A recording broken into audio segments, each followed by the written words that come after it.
मग आता आणि आपण बोलताय तेव्हा आपण बऱ्याचदा उल्लेख केला की aim of marriage, aim of marriage.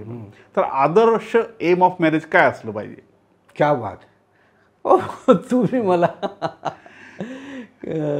Adarsh M of marriage असं एका शब्दात किंवा एका वाक्यात सांगणं अवघड आहे, पण अगदी सांगण्याचा प्रयत्नच जर करायचं म्हटलं तर लग्न करायचं असतं ते कंपॅनियनशिपसाठी, सोबतीसाठी, जीवनभर.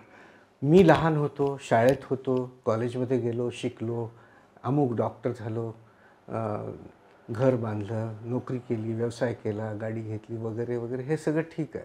मला माझ्या आईवडिलांनी लहानाचं मोठं केलं. आज माझे आईवडील जिवंत नाही. मग माझा साथीदार कोणी आहे की नाही, माझ्या सुखदुःखात सहभागी होणारा कोण आहे? माझे आईवडील होते मी लहान असताना. मग आता मी मोठं झाल्यानंतर कंपॅनियनशिप हा मेन उद्देश आहे लग्नाचा. आणि त्याच्यासोबतचे जे उद्देश आहेत ते म्हणजे शारीरिक संबंध आहेत आणि प्रेग्नन्सी, वंश चालणे, मानव वंश वगैरे, हे सगळे. पण लोक काय करतात, लोक काय समजतात, म्हणजे माझा अंडरस्टँडिंग किंवा माझा अनुभव असा आहे की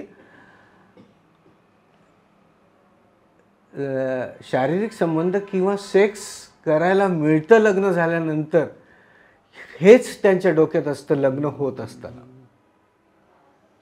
पण sex is a part of married life. शादीशुदा जिंदगी का है, सेक्स एक हिस्सा है. पूरी शादीशुदा जिंदगी का मतलब सेक्स नहीं है, हे लक्षात आलं पाहिजे.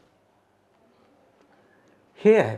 तर एम ऑफ मॅरेज हे कंपॅनियनशिप आहे, म्हणजे सुखात दुःखात तुम्हाला शेअरिंग करणारं कोणीतरी, आपलं जिच्यावर किंवा आपण प्रेम करतो किंवा जी आपल्यावर प्रेम करते तिच्याशी सुखदुःखाच्या गोष्टी शेअर करणारं आपल्या हक्काचं माणूस, आयुष्यभरासाठीची सोबती, यासाठी लग्न करायचं. शुभविवाहाची गुरुकिल्ली TSTS आपलं चॅनल. थोडं साधं, थोडं सोपं.